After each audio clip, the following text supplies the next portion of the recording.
виждаме рязко увеличаване на цените. Световното задкулисие създава фалшива научна теория и ни налага санкции за всичко. Целта е да накарат хората да си плащат за това, че дишат въздух, въобще, че живеят на тази планета. Защо няма нито една европейска програма, която да стимулира засаждането на дървета? За сметка на това има десетки за изсичане на дървета и създаване на фотоволтаични паркове. Управниците нагло лъжат. Еврокомисията се изми ръцете за бюджет 2026 година. Тази финансова криза, за съжаление, ще се задълбочи след Нова година и след влизането ни в еврозоната.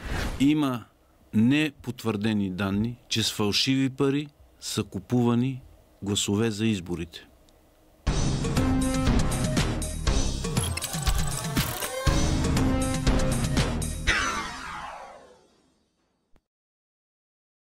Здравейте, скъпи приятели!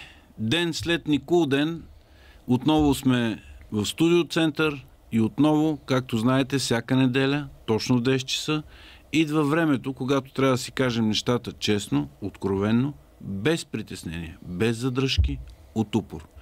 Естествено, за мен е удоволствие, когато зрителите настояват и по тяхното желание удовлетворявам напълно и безпрекословно искането им. И господин Светозар Саев е отново в студиото, тъй като вие настояхте с вашите обаждания, с съобщения да продължиме темата, касаеща еврозона, касаещо влизането на България в еврозоната, въвеждане на еврото, грабежа, който предстои. Господин Саев, да, здравейте, радвам се да съм отново гост при вас. Ден след Никулден, много ви благодаря, че приехте поканата отново винаги да гостувате, но с удоволствие както казвам, идвам във вашето студио. Тя е в изпълнение желанието на нашите зрители от предходното предаване. Аз им благодаря за огромната подкрепа, но Европейската комисия, така да се каже, си изми ръцете вече, казвайки, че се съмнява в верността на данните, критикувайки бюджет 2026 година. Да разбираме ли, че един по един всички започват да си измиват ръцете, но така или иначе сметката... Вижте, ние преди това, преди да влезем в еврозоната, с вас от години говорим, че еврозоната е нещо, което не е добро за нито една европейска държава, още по-малко за България. Истината е, че след влизане в еврото във всички държави имаше един процес на ускорена инфлация, на обедняване на хората, а след това започна и постепенно умъртвяване на малки и средния бизнес. Това в край на краща и целта на еврозоната. За съжаление, една голяма част от българските бизнесмени това нещо започнаха чак сега да го осъзнават. Дет се казва дни преди влизането на еврото, а ние го говорим от години, че практиката показва, че във всички страни се е случило точно това и не може да очакваме, че в България ще бъде различно. Така че, естествено, тъй като виждаме какъв сериозен отпор имаше на еврозоната, някой трябва да поема отговорността след влизането и след катастрофата, която ще се случи в България. Икономическа говоря катастрофа. Обедняването и така нататък, и Европейския съюз реши да си измие ръцете. Да, той казва, вие виждате и бюджета, и показателите ви не са действителни и така нататък. Значи, ако има някой вина за катастрофата, която се случи след еврозоната, това не сме ние Европейския съюз, не Европейската централна банка, макар че те ще бъдат виновни, защото те налагат тези правила, а това е вашето българско правителство, което реши да избърза, да пребърза, да влезе бързо в еврозоната и така нататък. Да излъже. Тоест, това е форма на измиване от страна на Европа. Тя винаги се опитва да намери причините някъде в правителствата, далеч от нея. Нали? Тя никога не е виновна.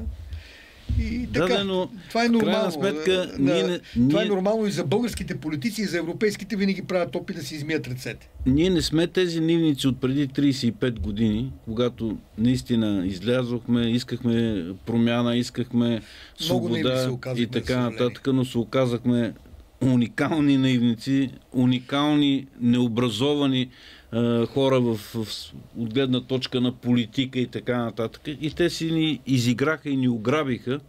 Само че сега същата тази Европейска комисия беше многократно предупреждавана от хора като вас, като мене и от много други още, че данните са неверни. Същата тази Европейска комисия, нека да не забравяме, официални сигнали, че тя изготви и конвергентен доклад, който се базираше върху лъжливите данни. И същата тази Европейска комисия, смея да твърда и пак ще повторя, изготви един много обективен конвергентен доклад, т.е. тя знаеше изначално, че не сме готови и че управниците лъжат. Вижте, той, не знам ли спомняте, когато сме дискутирали конвергентния доклад, то беше ясно в конвергентния доклад, че ние сме, как да кажем, че не отговаряме на критериите, но въпреки всичкото те предоставят на нас възможността сами да решим дали да влезем или не. Горе-долу така звучеше. Вътре, макар че заключенията бяха оптимистични, данните, които бяха публикувани вътре, бяха определено песимистични по отношение критериите за еврозоната.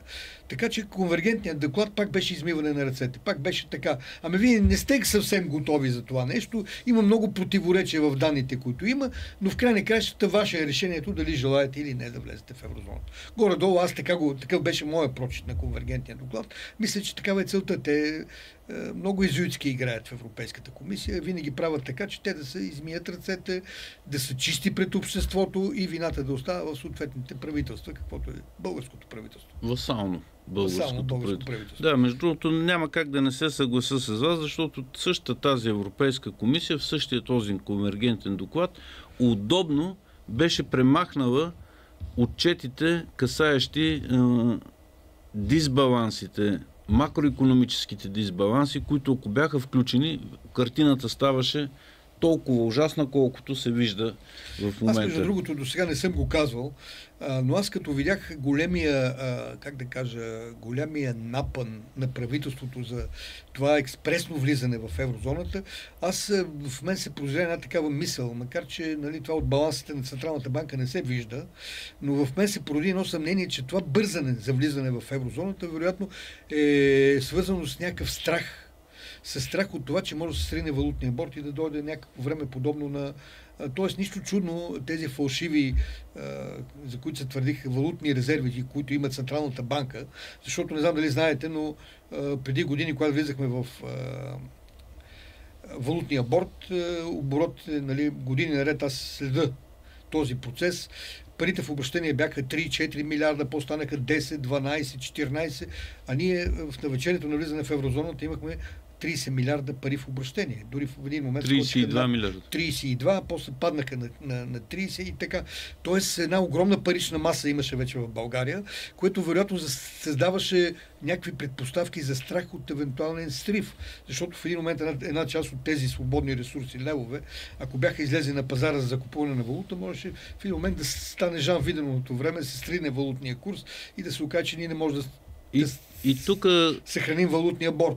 И може би това е една от причините, вероятно така сериозни макроекономически дисбаланси в финансовата сфера, които естествено влизайки в еврозоната, ние това нещо вече го замазваме. Тоест, печатиме едни пари, влизат парите. Тоест, вероятно, България е била в много тежко финансово състояние в навечерието на влизане и това е опит да се излезе от една евентуална криза. Защото аз не мога да си обясня иначе това неистово желание на българските управляващи да на всяка цена, при страшно лоши критерии, при страшно лоши финансови и всякакви показатели, и при висока инфлация и така нататък, ние да желаеме да бързаме, да влизаме, като след това знаем, че тази катастрофа ще се задълбочи, която има в България финансова и икономическа. И тук дърпате много сериозно дявола за опашката отново, господин Съев, защото над 20% по неофициални данни от парите в обращение са пари излезнали от печатници извън тази на Българската народна банка. Тоест, това са фалшиви пари, така ги наричат. Само, че има една информация, че не са никак фалшиви пари, а са отпечатани от една печатарска техника, която наскоро беше собственост на същата тази банка и премина в едни частни ръце и оттам Никой не може да каже вече къде се помещава тази печатна техника. Означава... Но с тази, само секунда да довърша това, което казахте, има много сериозни данни, че тези фалшиви пари са влизали в обращение чрез купуване на гласове за избори. Тоест с фалшиви пари е плащано на наивници, но те са толкова добре направени, че в магазинната мрежа почти не могат да бъдат различени. И вие правилно сте установили рязкото нарастване на парите в обращение, защото ти няма как да ги скриеш. Аз само да допълня, че парите в обращение, които контролира Националната банка, тя не може да контролира реалните пари в обращение. Тя може да контролира само парите, които тя издава. Тоест, които са минали през нейните гишета. Така че ако има такъв проблем, за който между другото аз имам съмнение, това означава, че парите в обращение не са 30 или 32 милиарда, а може да са и 40 милиарда. И тогава риска от тази хиперинфлация, за която говорим, става още по-голям. Точно. И между другото в световната практика... ние наблюдаваме инфлацията. Нали виждате, че цените непрекъснато растат в България. Ние и двамата сме живяли в уния времена 96-97 година и смятам, че трудно можем да ги забравим до края на живота си. Горе-долу виждаме, че също нещо, да, в малко по-бавни темпове, по-ниски темпове, но то също се развива по същия начин. Абсолютно по същия начин. Рязко увеличаване на цените. Някой иска да вкара много пари в обращение, за да може, както казахте, след това да ги изпере и през влизане в еврозоната. Ето сега ще видим. В момента, с който мине 1 януари, Българска народна банка ще почне да изтегля левовете от обращение и тогава ще се установи дали действително в обращение в България има 30 или 32 милиарда, а не са 40 и тогава ще се изтеглят естествено и фалшивите пари. Тези фалшиви пари ще се превърнат в евро. Между другото, това също е един механизъм за пране на пари. И за обогатяване. Неправомерно обогатяване. Защото вие печатате ни фалшиви български левове, в един момент се наложи Централната банка срещу тях да даде истински евра. Да. Когато ги изтегли от обращение. Предполагам, че вече сте информирани, че в банката почти няма евро, което да могат гражданите да си закупят. Защото много от хората си имат някакви елементарни спестявания по 5, 10, 15 хиляди лева и като отидете в банката. Между другото, това може би е една от причините за този бърз ход. Вероятно правителството знае за това нещо, или по-скоро тези, които ни управляват държавата, защото аз просто на 100% съм убеден, че държавата не се управлява от правителството, а от някакви хора, които стоят за това правителство. Ние виждаме, че една голяма част от министрите, от министър-председателите и заместниците, това са кукли на конци. Това са хора, които са отишли там не заради нещо друго. Казаха ми да ви кажа, само че те това го спестяват, просто го дават като своя мисъл. Казаха ми да кажа, трябва да се направи еди какво си. Така че тези кукли на конци, вероятно поради тази причина бързат с всичкото това нещо, защото в противен случай държавата ще се доведе до точно жар виденовото време. Да, и същите тези кукли на конци, господин Съев, които са набъркани в корупция до ушите и притежават в турби, в сейфове и така нататък милиони, а вероятно и милиарди левове и трябва сега да ги изперат. Дали се сещате, че точно по този начин тези същите ще си ги изперат през същите тези финансови институции, а ще го отнесе бедния народ, който е скътвал по 10-15 хиляди лева, как се казва, бели пари за чернини, които в един момент няма да има шанса да обмени. Защото, както ви казвам, все повече хора се оплакват, че като отидат банките няма... проблем от 1 януари, предполагам, няма да има. Гарантирам ви го. И не случайно те от сега предупреждават, ама там между първи еди кой си гледайте да имате пари в кеш, защото нали няма, тук това нямало да работи, онова нямало да работи, това нямало да се случи. Повярвайте ми, всичко е много добре премерено. И аз ви гарантирам, че една огромна част от хората до 31 януари няма да могат да си обърнат парите от левовете в евро. Те нямат интерес до 31, защото трябва да го обръщат по курса, който е на чест бюрата. Не, до 31 през банките по официалния курс. До 31 декември имате предвид. И до 31 януари. До 31 януари, да. И месец след като се въведе по официалния курс. Разбрах ви. След това обаче, от 1 февруари нататък, става интересното. Първо, банките вече няма да таковат, само в БНБ може да обменяте или в ченж бюрата, на какъвто курс те си искат. Как се казва пак, честита нова година! Ще поживеем, ще видим. Дай Боже да сме Дай живи Боже, и здрави до тогава. До всяко сме казали, някак си странно се случва и се сбъдва. Така, за съжаление така. Но аз искам и за нещо друго днес да поговорим с вас. Ние присъствахме заедно с вас на една много интересна кръгла маса за енергетиката, в която учени, професор Иван Марков, изнесоха много интересни данни за така наречената зелена енергия, зелена сделка. Хората изнесоха данни как фотоволтаиците са една на практика огромна измама, как търговията с емисии на практика е един рекет от същата тази Европейска комисия и как България отдавна, много отдавна изпълнява всички критерии за тези така наречени емисии. Как ще коментирате всичко това? Защото вие присъствахте на тази... Аз присъствах на тази среща и бях много разочарован от това, че накрая не завърши с някакво конструктивно предложение как ние ще се борим срещу тази измама, наречена зелена сделка. За мен е зелената сделка и въобще тази политика за въглеродните емисии, декарбонизацията е една тотална измама, която цели по-скоро контрол и върху обществото и начин да ги накараме хората да си плащат за това, че дишат въздух. Да. Защото аз ще ви дам един пример. Примерно аз вкъщи имам един голям такъв четирилистник, който е с огромно стъбло, с огромни листа и така нататък. И винаги се задава въпроса, след като пръста в саксията не става по-малко, откъде идва тази огромна маса, която се появява на четирилистника? Вижте, то е много просто. Не, че материята се появява от пръста, която корените изсмукват, това са въглеродните емисии. Тоест въглеродният диоксид се превръща в материя, превръща се в стъбло, което е въглеродни съединения. Да, в дървесина. Дървесината е въглеродно съединение, което е получено в резултат на въглеродния двуокис. И сещате, ако го няма този въглероден двуокис, ще има ли тези растения? И парадоксът е, например, че в парниците слагат генератори на въглероден двуокис, защото растенията поглъщат въглеродния двуокис и така създават масло, по-бързо растат. Извършват процеса на фотосинтеза. Храни се с въглероден двуокис и ни дава на нас жизненно важния кислород. Това на нас ни противопоставя така наречената теория, защото за мен това не е теория, това не е истина, това е някаква хипотетична теория за парниковите емисии, за парниковия ефект. Как около Земята се образувал един слой, който слънчевите лъчи в едната посока преминават през този слой, обаче в обратно, като тръгнат да се отразяват от Земята, те се спират от този слой и се връщат обратно. И аз задавам въпроса, как може слънчевите лъчи в едната посока да преминават, в другата да се отблъскват. Аз това го гледах в един учебник от 5-6 клас, когато се изучава това нещо. След това се задавам и следния въпрос. Всички говорим за парниковия ефект, за влиянието на въглеродния диоксид.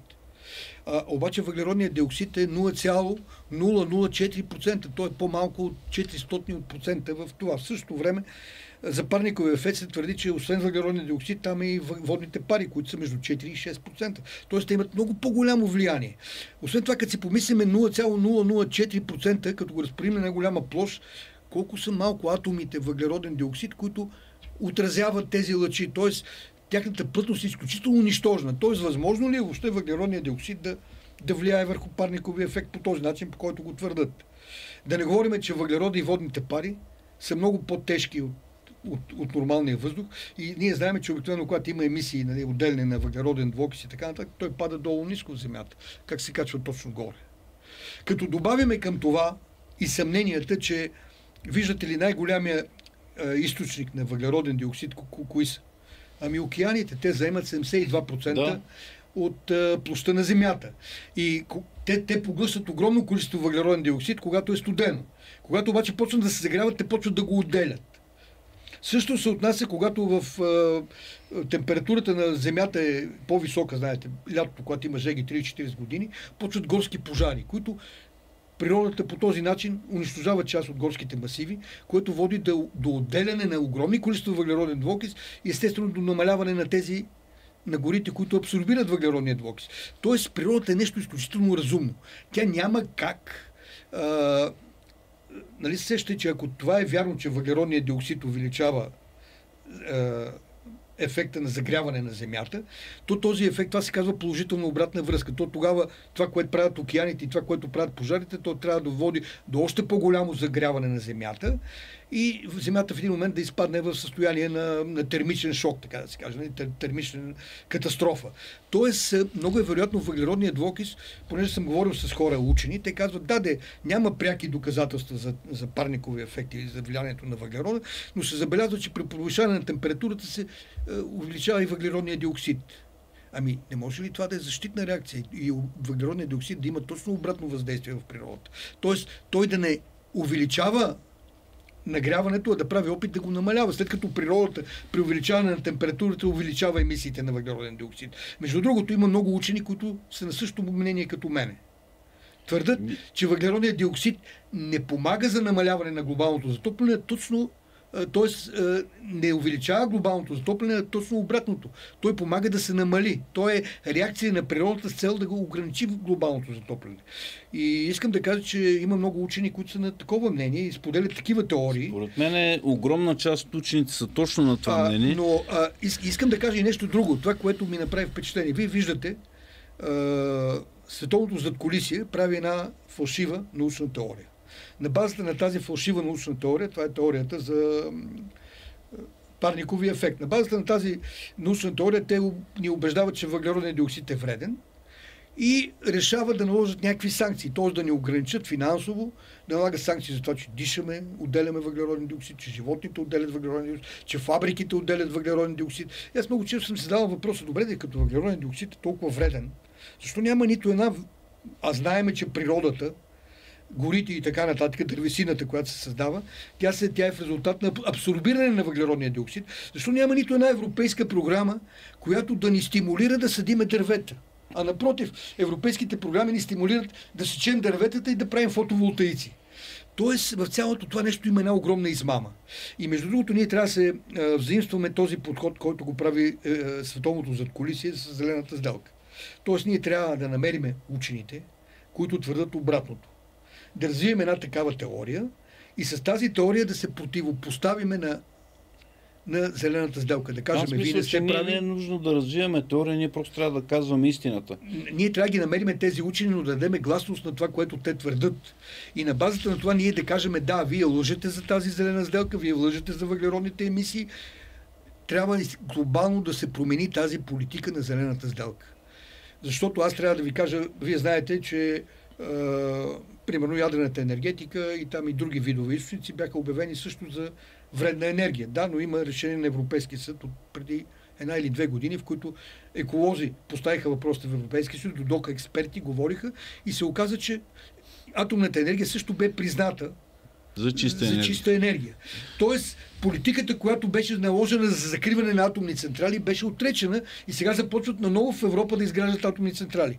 Ми трябва да ви кажа, че няма по-екологична енергия от дървесината. Ти гориш дървата се превръщат в въглероден диоксид, отиват в гората натрупва дървесина и ти вече тази изгоряна дървесина вече я сечеш и правиш нова дървесина. В същия момент вие знаете... храна за растенията, да го кажем по-разбираемо. Да. И вие виждате, че независимо от това твърдение, което е доказано научно, се готвят в момента да забранят да ползваме дърва за огрев. Те почнаха да ги забраняват. Перспективи и така. Макар че ако говорим за възобновяема енергия, ето това е типичен пример на възобновяема енергия. Защото нито слънчевата енергия, нито атомната е възобновяема. Тоест в един момент атомните ресурси може да свършат. Но дървеният материал няма как да свърши, ако ние се грижим и правиме дървета. И се грееме с дърва. Но искам да кажа само, че ние трябва последователно да работим. Аз затова не бях удовлетворен от тази среща, защото ние първо на тази среща трябваше да вземем решение да се подкрепят учените и да се даде гласност на тези, които твърдат, че... Те предстоят още доста такива тоест, ние поетапно да направим това, което направи Европейския съюз. Ние първо да отречеме теорията за зелената сделка и оттам нататък начертаеме политики, които трябва да върнат действително енергетиката в нейното естествено икономическо състояние, а не в тази катастрофа, в която се превърна с тези зелени политики. Разбирам вашето мнение, но сега, понеже ви слушах много внимателно и казахте доста хубави неща, Аз ще се опитам да обобща това, което вие казахте. Тъй като в това предаване, включително и когато вие сте ми гостували, ние много често сме говорили, скъпи приятели, за суверенитет. Суверенитета се изразява чрез различни форми. Енергиен суверенитет, хранителен суверенитет и всякакви още други различни форми на суверенитет. Всъщност зелената сделка и всичките тези глупости, зелени политики, за които обясняваше господин Съев, са една грандиозна форма на унищожение на суверенитет. И сега, върху думите, които изрече господин Съев, ще ви дам примери. Първо, енергиен суверенитет.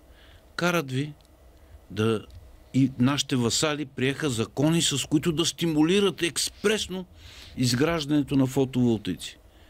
Само че като дойде 7 часа вечерта и слънцето залезе, фотоволтаика вече го няма. Той не може да поеме върховото натварване, както го казват експертите и специалистите, особено пък зимно време. И ако няма атомна централа и топлоелектрическа централа, забравете, ще има да зъзнеме, да зъзнеме. И затова това е първата измама, но тя се нарича завладяване на нашия енергиен суверенитет. Ще унищожите вашите енергийни мощности и от износител на електроенергия ще се превърнете в носител на електроенергия. Какъвто ние вече, за съжаление, станахме. От един от най-големите износители на електроенергия, ние се превърнахме в вносители на електроенергия. Ето ви как действа тази измама, наречена зелена сделка. Да продължим по-нататък. Както каза господин Съев, животновъдството.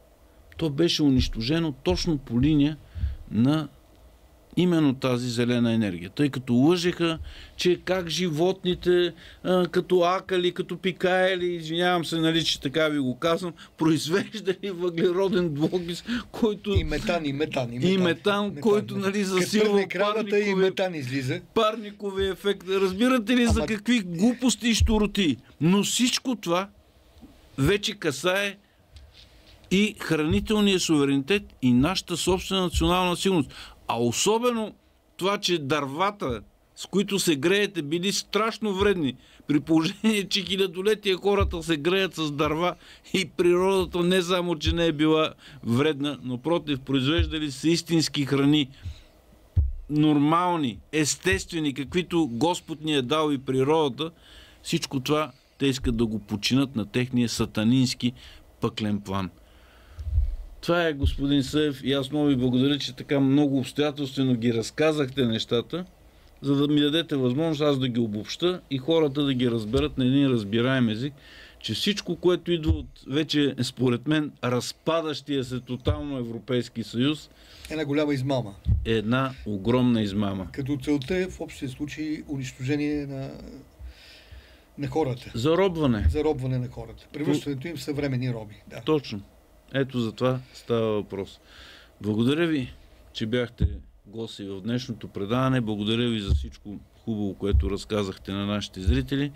Благодаря и на вас, скъпи приятели.